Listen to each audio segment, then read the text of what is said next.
Familia y amigos, bienvenido a la última lección del libro morado. Así es la sesión número 12 y aquí vamos a estar hablando de la resurrección y el juicio final. Doctrinas fundamentales para tener una vida sólida. Realmente es como cerramos, si se quiere, estos fundamentos bíblicos al hablar de la esperanza segura que nosotros tenemos en el futuro. Así es, recuerde que el challenge o el desafío del libro morado era estudiar 12 fundamentos bíblicos que son el ancla de nuestra fe en Cristo cuando nos enfrentamos a las tormentas de la vida, la pandemia, los problemas de desafíos sociales y nacionales que estamos viviendo y alrededor del mundo. Uno tiene que estar seguro en que está anclado, y estos 12 fundamentos que hemos estado viendo nos van a ayudar para toda nuestra vida. El último es acerca del fin del mundo, acerca del juicio y la resurrección. Importante decir que cuando miramos a los acontecimientos finales, hay algunas cosas que son absolutamente ciertas e indiscutibles, que es lo que vamos a enseñar en esta lección. Pero lo que usted escucha ahí afuera, lo que usted mira en sus redes sociales o lo que escucha de diferentes personas que creen que conocen, son en gran mayoría ideas y teorías, y muchas de ellas están por ahí afuera. Seguramente usted la ha escuchado hablar del término el anticristo, el 666, el número, esto y aquello. Todas estas cosas son interesantes, pero nosotros queremos ir a lo que la palabra de Dios dice. Hay fundamentos bíblicos que no son discutibles en el futuro, y hay cosas que simplemente son probabilidades, posibilidades. Cuando uno va a comer un pescado de eso que uno saca del agua, no de lo que te venden en el supermercado ya limpiadito, hay algo muy importante que hacer. Hay que sacar la espina. No coma la espina. El pescado es sumamente saludable, pero la espina te puede matar. Así que cuando hablamos de acontecimientos finales, sáquese la espina. Claro, la Biblia dice, está establecido que el hombre muera una sola vez y después de esto el juicio. Al decir está establecido, está poniendo un fundamento sólido. Dice, esto es lo que va a pasar. El hombre va a morir una sola vez, y al decirlo en esos términos está descartando teorías como de la reencarnación, que se han vuelto muy populares. Antes eran creencias orientales, pero ahora están muy... A ver, una cosita así, el hombre y la mujer, no solamente los hombres van a morir. Está establecido que el ser humano muera una sola vez y después de esto el juicio. Así Entonces, es. los seres humanos vamos a morir una sola vez y después de esto el juicio. Entonces ahí, con esos términos, la Biblia está diciendo cosas que son directas y claras e indiscutibles.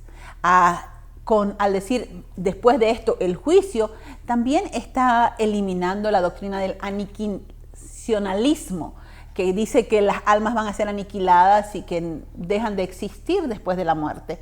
Entonces no hay espacio en la creencia cristiana ni para la reencarnación, de que el hombre muera varias veces, ni para el aniquilacionalismo, de que el hombre deje de existir. Va a ser juzgado y va a seguir existiendo. Entonces esos son fundamentos sólidos. Ahora, mucho de la profecía futura, el Señor nos las da con lenguaje simbólico, ¿no? En la profecía, en los libros proféticos, tanto los libros proféticos del Antiguo Testamento y como en el libro de Apocalipsis en el Nuevo Testamento, gran parte del mensaje del futuro es simbólico. Y claro, podemos entender, en lenguaje simbólico, podemos entender la idea principal que se está comunicando, ¿no? ¿Cuál es el propósito de esa figura? Pero los detalles, la verdad que no los podemos entender. O sea, no podemos entenderlo, no lo podemos saber a ciencia cierta, ¿no? Los detalles del lenguaje simbólico podemos conjeturar y está bien, siempre y cuando entendamos que estamos conjeturando, que no estamos aseverando a ciencia cierta, así es, y este es el proceso con puntos y comas. La profecía bíblica, cuando se trata de detalles, nos acercamos a ella en humildad de que no lo sabemos todos. Como tú decías, en parte conocemos y en parte profetizamos, ¿no? Entonces no lo sabemos a ciencia cierta el cómo. El qué sí, el qué va a pasar sí sabemos, el cómo solo lo tenemos revelado parcialmente con mucho lenguaje simbólico. Y yo me estaba preguntando, pensando en esta lección, al meditar en lo que íbamos a enseñar, diciendo, Señor, ¿por qué nos diste tanto mensaje simbólico acerca del futuro? ¿No? Yo, profe, yo sé la respuesta. ¿Vos sabés la respuesta? Pero a ver, decime tu teoría y después yo te digo la mía, ya que estás tan entusiasmado. Yo creo que Dios no nos da claridad para que no pongamos nuestra atención en el fin, sino que pongamos nuestra atención en la misión y de hacer discípulos por todas las naciones o de todas las naciones hasta que Él vuelva. Que pongamos atención en el presente y no vivamos esperando el mañana. Tenemos esperanza en el mañana, pero nuestra mente no está en el mañana, está en el ahora, en la misión que Él nos ha dejado. Eso es mi entendimiento. Parece que somos marido y mujer, pensamos parecido. Sí, eso, pero también algo que estaba sintiendo es que al darnos parcialmente la revelación, Dios quiere que nosotros vivamos esperando su venida. Imagínense si Dios hubiera dicho todo con lujo de detalles, tuviéramos 2000 años de cristianos que no tenían que estar esperando su venida, porque sabían que no iba a venir porque faltaban este y aquel detalle, mientras que lo que el Señor quiere es que su iglesia viva lista para que cuando Él vuelva estemos preparados para recibirlo. Es parte de la voluntad de Dios, yo creo, que en todas las generaciones la iglesia viva esperando su venida. Si el ladrón supiera, ¿cómo es? Si el padre de familia supiera a qué hora va a venir el ladrón, se prepararía solamente esta hora. Sin embargo, ustedes no saben a qué hora viene su Señor, dijo el Señor Jesucristo. Por eso velen y oren, porque no saben a qué hora vuelve el Señor. Muy interesante. Así es. Entonces, por una parte, el Señor quiere que vivamos en el presente cumpliendo la gran comisión, y por la otra parte, en la expectativa de su venida, que no sabemos exactamente cuánto va a ser. Cuando yo leo en los medios sociales o en las opiniones de varios cristianos o de personas de otras religiones hablar de exactitud o de definición, no, definitivamente no viene el Señor todavía, o sí, definitivamente viene mañana, yo siempre digo, algo anda mal ahí, porque Jesús no nos lo ha revelado así. Lo que sí nos habló con claridad es que todos los humanos les toca morir una vez y después de eso el juicio. Nuestras almas no van a ser aniquiladas, no van a dejar de existir. El ser humano después de la muerte necesariamente se va a presentar frente a el juicio. Y hay diferentes juicios de lo que vamos a hablar en esta lección.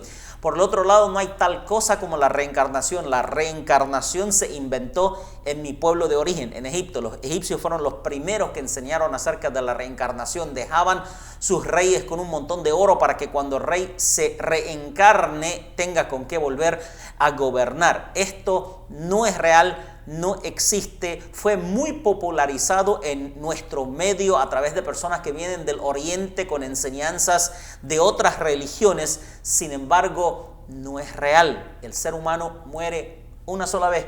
No hay repetición, no hay do-over, como dicen en inglés. No hay, en esta vida no me fue bien, la próxima me irá mejor. No escuchen todas estas enseñanzas porque son falsas, son ilógicas y van en contra de la enseñanza de la palabra de Dios.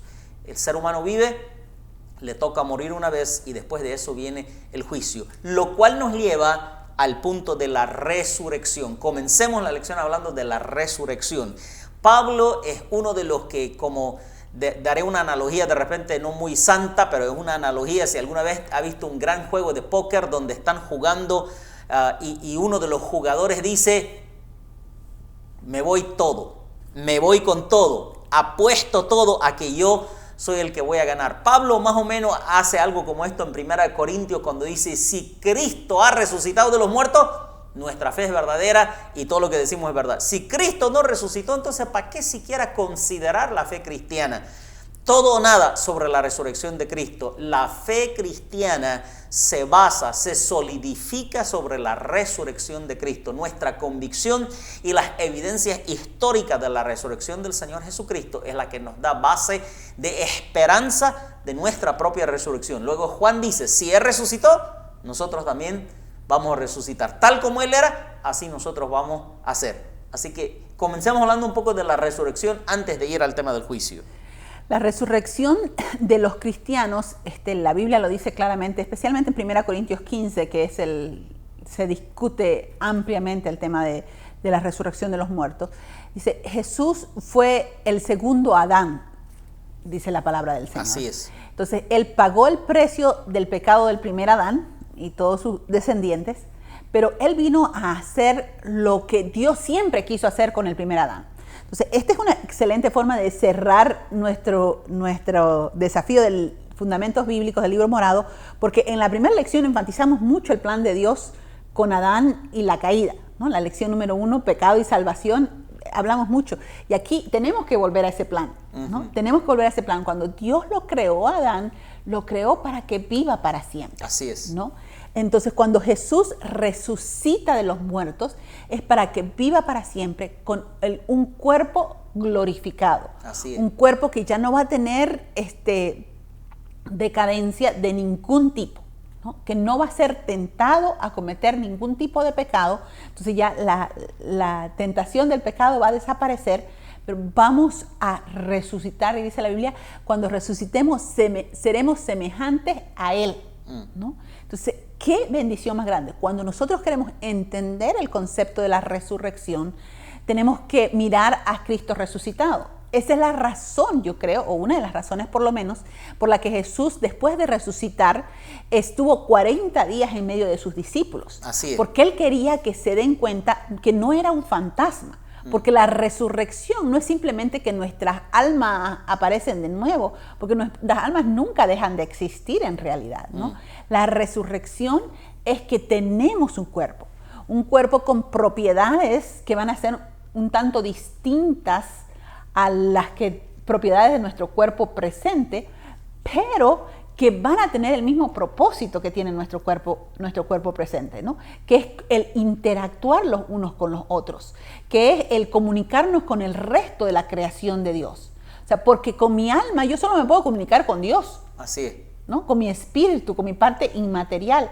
Para comunicarme con el resto de la creación, yo necesito mi cuerpo, ¿no? Necesito mi vista para ver, mi tacto para tocar a las personas que amo, necesito mi boca para expresar lo que hay en mi mente. O sea, yo necesito mi cuerpo para poder comunicarme con la creación, porque Dios quiere que vivamos en armonía entre todos los seres humanos, con el resto de las personas creadas a su imagen. Así es. Y con el resto de la creación. O sea, porque Dios hizo un universo entero para nosotros, para que lo cogobernemos juntamente con Él. Entonces, el cuerpo resucitado, o sea, la resurrección quiere decir que tenemos un cuerpo.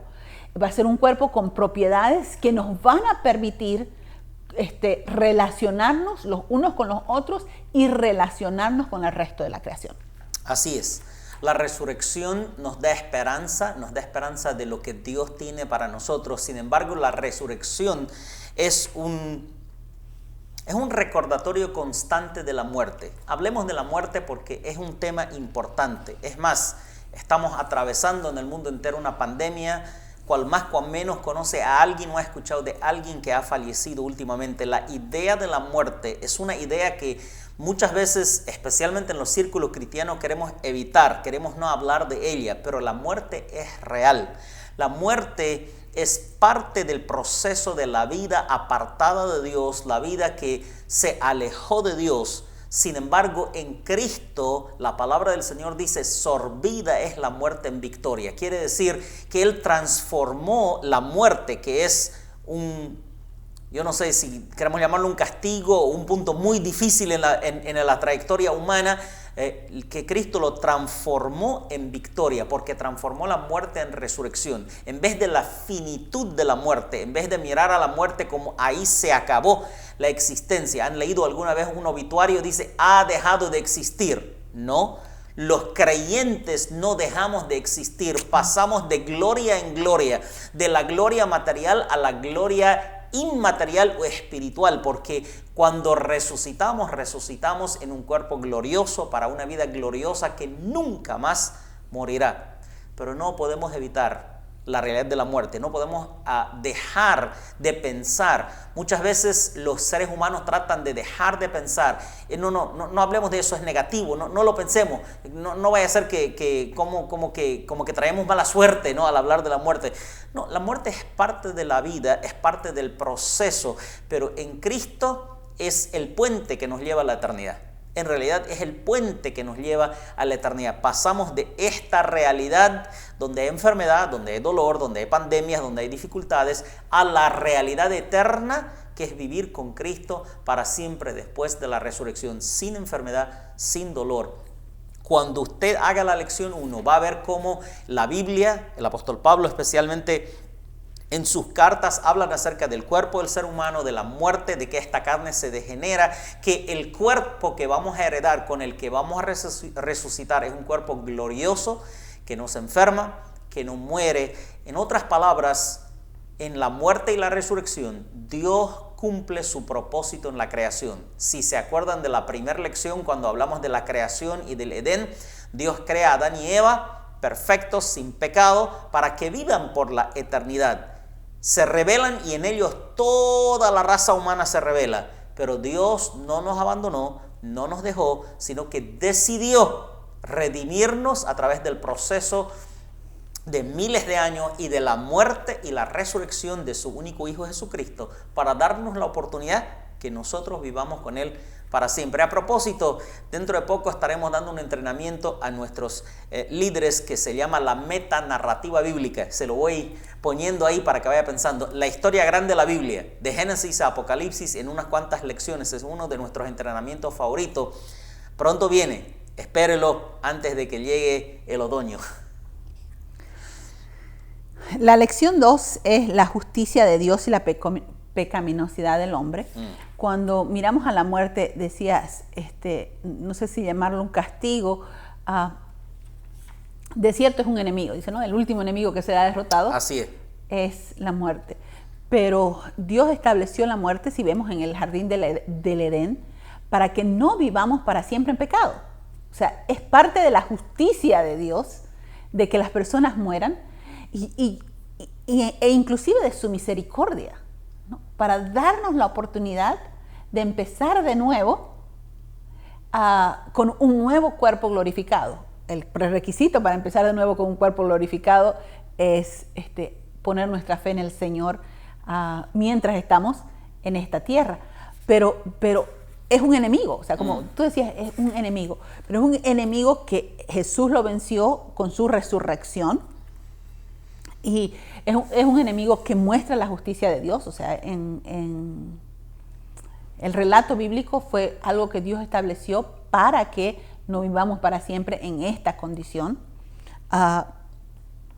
Y que es el resultado, como decía, es un castigo porque es el resultado del pecado. La pecaminosidad humana es la que ha traído para nosotros el tener que morir. Pero aquí, cuando miramos a la muerte, nosotros la única manera de que podemos tener consolación es en la resurrección y en la justicia de Dios, ¿no?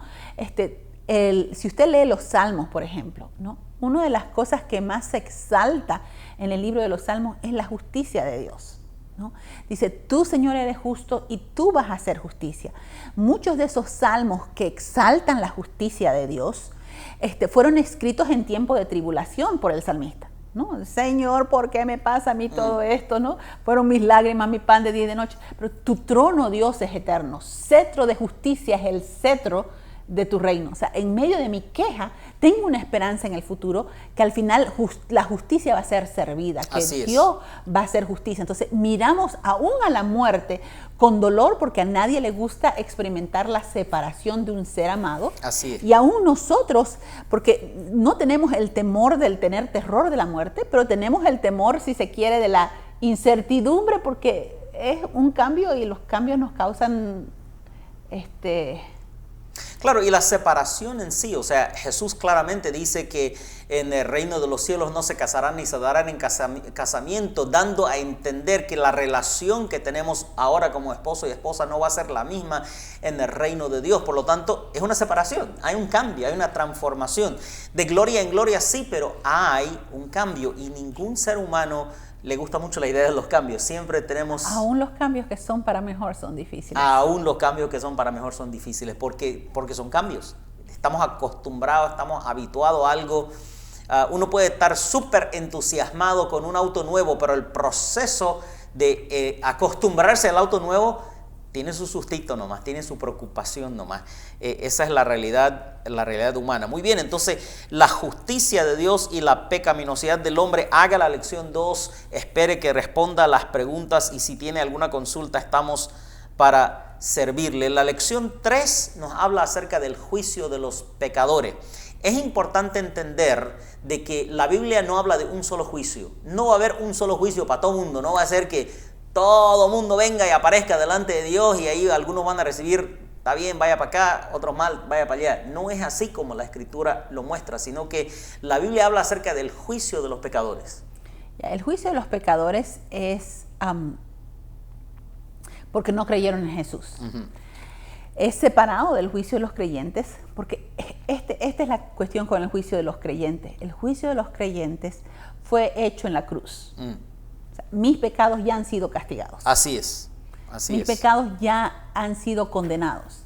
Y fueron castigados y condenados cuando Jesús los llevó sobre sí en el madero. Pero cuando una persona no pone su fe en el Señor, entonces sus pecados todavía no han sido castigados. Así es. Todavía no ha pagado el precio por su pecado, entonces tiene que pagarlo él. No quiso que Jesús lo pague por él, voy a tener que pagarlo yo llevarlo sobre mí mismo. Y ese es lo que la Biblia llama el juicio de los pecadores. Sabemos con ciencia cierta que el juicio de los pecadores va a ocurrir porque la Biblia lo dice, que está establecido que así va a ser, que debemos tener temor porque un día vamos a tener que presentarnos delante de Dios.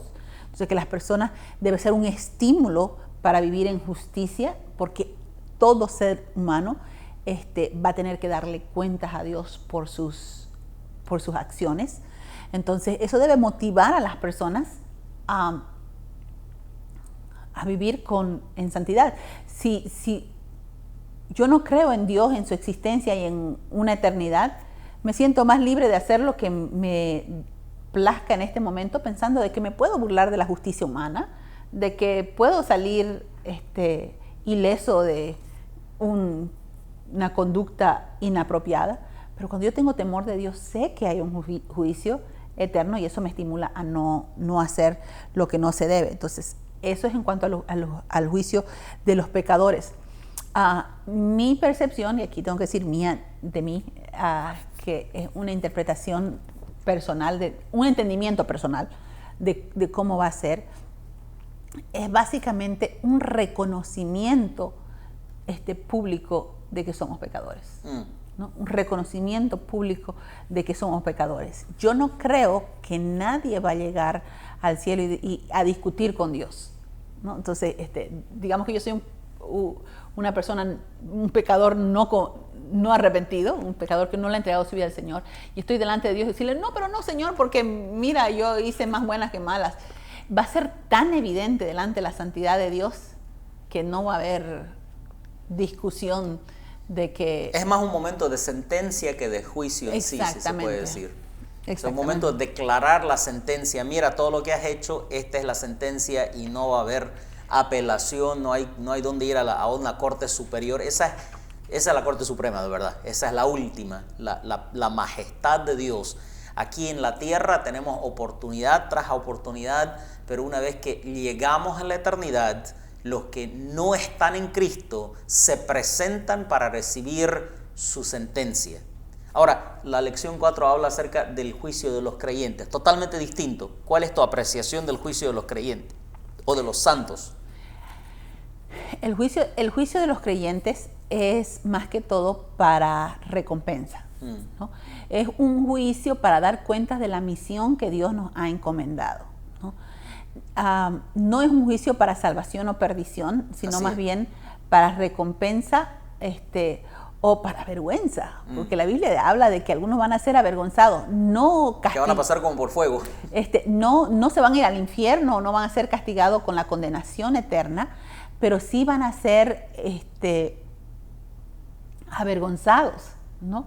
De llegar a la presencia del Señor sin nada en la mano, habiendo enterrado los dones y talentos que Dios nos dio, o habiendo menospreciado las oportunidades que el Señor puso delante nuestro de compartir su palabra. Entonces,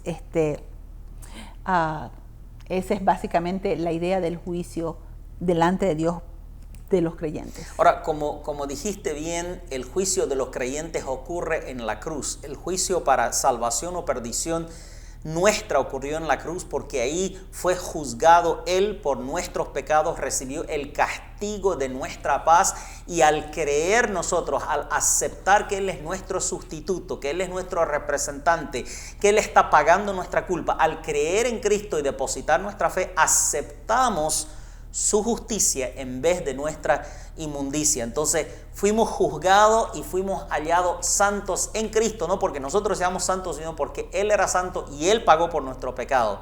Pero cuando nos presentamos delante de Dios en la eternidad, va a ser para que nuestras obras referente a la misión que Él nos ha encomendado, porque a cada uno de nosotros Dios nos encomendó la misión: id y haced discípulos a todas las naciones hasta que yo vuelva.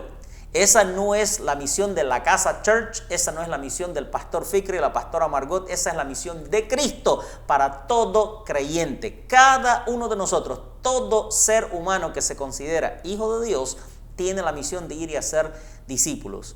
Y de esa misión vamos a rendir cuenta en el día del juicio de los santos. Y aquí es válido aclarar que el juicio va a ser justo, pero no va a ser igual para todos. Porque dice la Biblia que al que más se le dio, más se le va a demandar. Entonces, la justicia está en que si tuviste mejores oportunidades, tuviste más talentos, o viviste en una generación o en un país más rico, Dios te va a pedir cuenta de lo que hiciste con tus recursos, de lo que hiciste con tus talentos, de lo que hiciste con tus oportunidades que tuviste. Entonces, aquí el juicio no es que todos son juzgados de la misma manera, sí con justicia, pero la justicia es de acuerdo a lo que Dios a cada uno de nosotros nos dio. La pregunta va a ser: ¿qué hiciste con lo que tienes en tu mano para cumplir la gran comisión? Con lo que Dios te ha dado. A cada uno de nosotros Dios nos dio una medida de fe, de tiempo, de talento, de recursos. ¿Qué hiciste con lo que tienes en tu mano para cumplir la gran comisión? Y conforme a eso, la Biblia habla de recompensas. Ahora me interesa mucho la idea de las recompensas, en que la Biblia lo compara o lo ejemplifica con coronas. Y a veces uno piensa, voy a tener una corona, pero si lees el libro de la Revelación o de Apocalipsis, ves que todos los que reciben corona vienen delante del trono de Cristo y se arrodillan y dicen: tú mereces todas las coronas, y se sacan la corona y la ponen a los pies de Cristo y le dicen: Señor, aquí está, eso es lo que tú te mereces. Qué vergüenza sería para mí llegar ante el trono y no tengo corona ni siquiera de Burger King para presentársela a Cristo. No tengo nada para dársela. Si hay un lugar al que no quiero ir sin mi ofrenda, es al cielo. Así es, ¿no? Así es. Y aquí algo que la Biblia también nos enseña es que Él va a juzgar nuestras motivaciones, no solamente nuestras acciones, sino también nuestras motivaciones.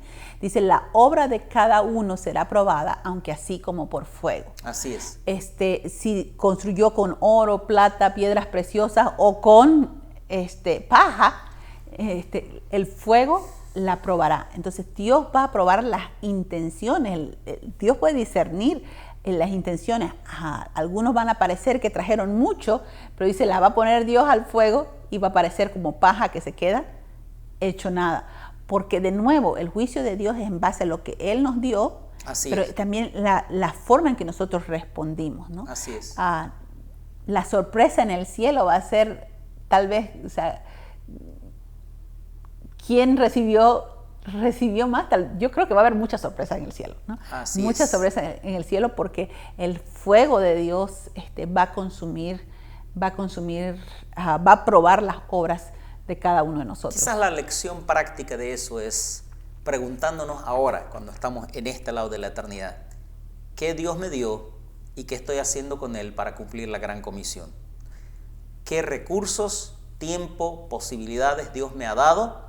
¿Y cuánto estoy empleando eso para cumplir la gran comisión? ¿Estoy viviendo mi vida para mi propio confort o para cumplir la gran comisión? Porque un día el Señor nos tomará cuenta de todo eso. Y creo que el ánimo de todos nosotros debe ser: yo voy a poner todo lo que puedo de mi tiempo, de mis talentos, de mis recursos, de mis finanzas, para cumplir la gran comisión de ir y hacer discípulos a todas las naciones. Por eso estamos siendo entrenados, por eso estamos aprendiendo, para que vamos y cumplimos la gran comisión. Por eso diezmamos, para que vamos y cumplimos la gran comisión. Por eso vamos a la iglesia y adoramos a Dios juntos, para que vamos y cumplamos la gran comisión. Todo lo que hacemos en este lado de la eternidad es con el objetivo de obedecer la misión de Cristo, de predicar su evangelio y hacer discípulos a todas las naciones hasta que Él venga. Esperamos que este curso y esta lección haya levantado su fe, su ánimo. Sé que hay muchas preguntas acerca de los acontecimientos finales. Eso que enseñamos son las cosas seguras. Lo demás son conjeturas. No digo que son conjeturas malas, pero son conjeturas. Tenemos toda la disponibilidad, sabe dónde encontrarnos, para que nos haga las preguntas que quiere acerca de los acontecimientos finales. Pero lo que es seguro que enseña la Biblia, apréndaselo, memorícelo y téngalo en su corazón y pregúntese. Deje que determine su forma de vivir. La razón por la que estudiamos el futuro no es para saber qué va a pasar, sino que nuestra visión del futuro afecta la manera en que vivimos nuestro presente, ¿no? Y la certeza que tenemos en que Dios es justo, ¿no? Nos hace descansar en Él. Después de que hemos hecho todo lo que nosotros podemos, al final y al cabo, la justicia final la va a tener el Señor. Hace que lo que tenemos sea para el Señor. La certeza de que Dios va a juzgar a los vivos, a los muertos, a justos y a pecadores, nos hace querer que nadie tenga que sufrir el castigo eterno, ¿no? El apóstol Pablo decía, el amor de Cristo nos constriñe, ¿no? O sea, nos conmueve, sabiendo que esto es cierto, el poder ir y compartir las buenas nuevas del Evangelio, hermano. La gente sin Cristo está yendo camino al infierno. Así es, así es. Dios los bendiga, gracias por su atención. Apliquémonos en cumplir la gran comisión que Cristo nos ha dejado. Esperamos que este curso les haya bendecido. Déjenme orar con ustedes. Padre, bendice a cada uno de mis hermanos, mis amigos, nuestra familia espiritual que está viendo, aprendiendo este curso. Señor, danos fe, no solo a esperar tu venida, a creer en tu venida, sino a cumplir tu gran comisión hasta que tú vengas. En el nombre de Jesús. Amén. Amén. Dios los bendiga.